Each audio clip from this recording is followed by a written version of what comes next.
Hi guys, ARCHIE'S, and today I want to talk about prestige watches. Prestige, because we all know it's all about the bang per buck, the prestige, the presence of the brand. And I gotta tell you, I've acquired one of the most beautiful chronographs of all time, the Breguet Type 20 Ehrenvale. And, that's not to say I didn't already have a chronograph. I had a Speedy, man on the fucking moon. And I gotta tell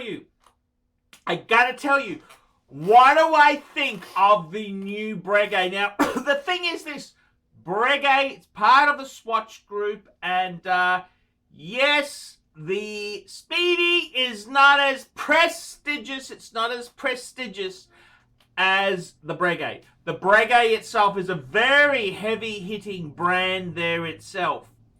And I gotta tell you, it's an interesting dilemma, because the Breguet, the Bregster, is a little bit of an interesting little thing there. Now, it's the Breguet Type 20. It features the Lemania movement, and it's actually the Breguet caliber 582.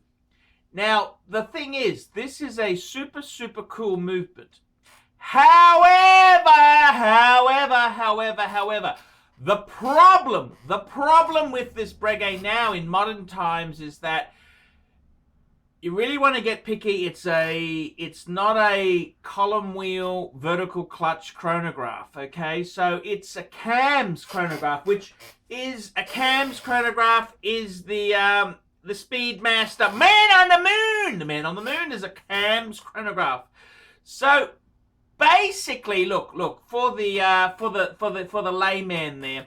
The difference between a CAMS and a column wheel, well, a column wheel itself, that type of chronograph is a more traditional, has more pieces, more moving parts, and it generally is a more highly respected type chronograph.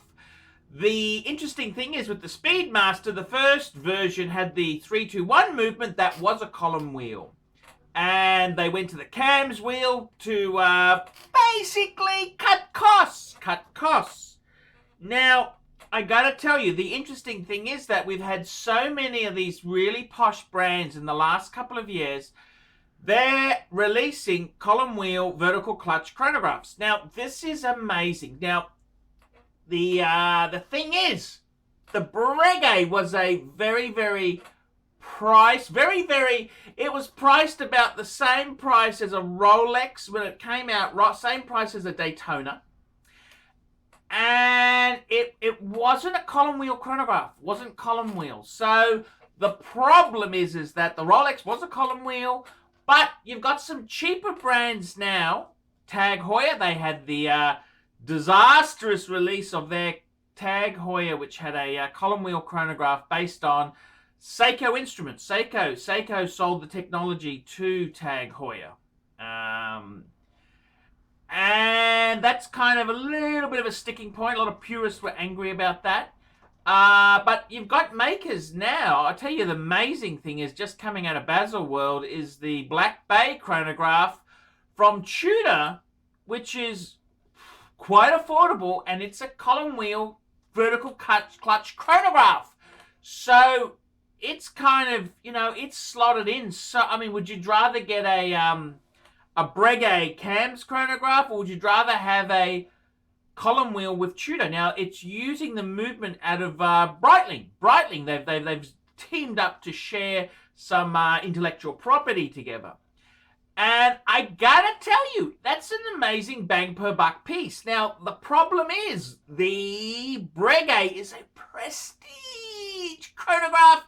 Very prestigious. Breguet is a highly regarded brand, and that's the only problem with it, is that it's not a column wheel chronograph. And a column wheel, to give you an example, on a CAMS chronograph, it's not advisable to run the chronograph constantly, because it doesn't keep, the timing keeping is not as good. Whereas a column wheel, you can run it all the time. It's just how the technology goes in it. Now, sometimes the other criticism too, a column wheel chronograph has an easier push. The cams it's a little bit harder to press. I'll just press both of these. So it's a little bit harder to press there. So the Breguet itself is a little bit interesting because it's a flyback chronograph, which is a little bit more expensive and difficult to achieve. We'll just stop these. And we'll reset. Reset. It's a little bit harder to achieve, but I gotta tell you, the Breguet versus the, something like a Tudor with a column wheel, that's a very hard choice.